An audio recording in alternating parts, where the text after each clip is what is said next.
બદલવા. તો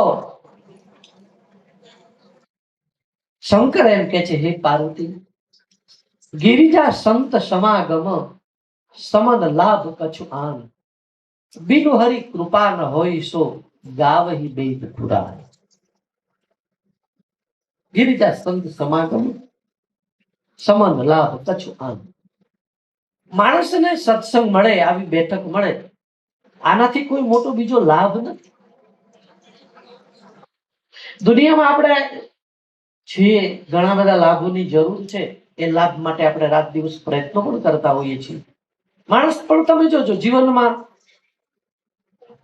ધન ભેગું કરી લે, પ્રતિષ્ઠા ભેળી કરી લે, કીર્તિ ભેળી કરી લે, ઘણું બધું મેળવે, એને એક પોતાની અંદર રહેલો ખજાનો જો એક ન મેળવે, ઈશ્વરની શક્તિને પ્રાપ્ત ન કરે, ઈશ્વરની એક ઝલક જો ન મેળવે, એ તરફ યાત્રા એ ન કરે, અને એવો વ્યક્તિ જ્યારે જગત છોડીને જશે ને, ત્યારે એવું લાગશે કે હું હાવ ખાલી જઉં.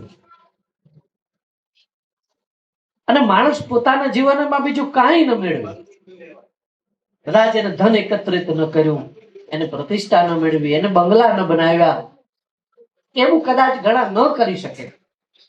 ઘણા બધું કરીને જાય છે, આધ્યાત્મિક કમાણી પણ કરે છે, બહારની કમાણી કરે છે, પણ કેટલાક એવા હોય છે કે એને બહારની કમાણી કરી જ ન હોય. પણ જો અધ્યાત્મ કમાણી એને કરી હશે, તો એવો વ્યક્તિ જ્યારે જશે ને, ત્યારે એને એમ લાગશે હું ભર્યો ભર્યો જઉં છું, ખાલી જવું એવું નહીં લાગે, ભર્યો ભર્યો જતો એવું લાગશે.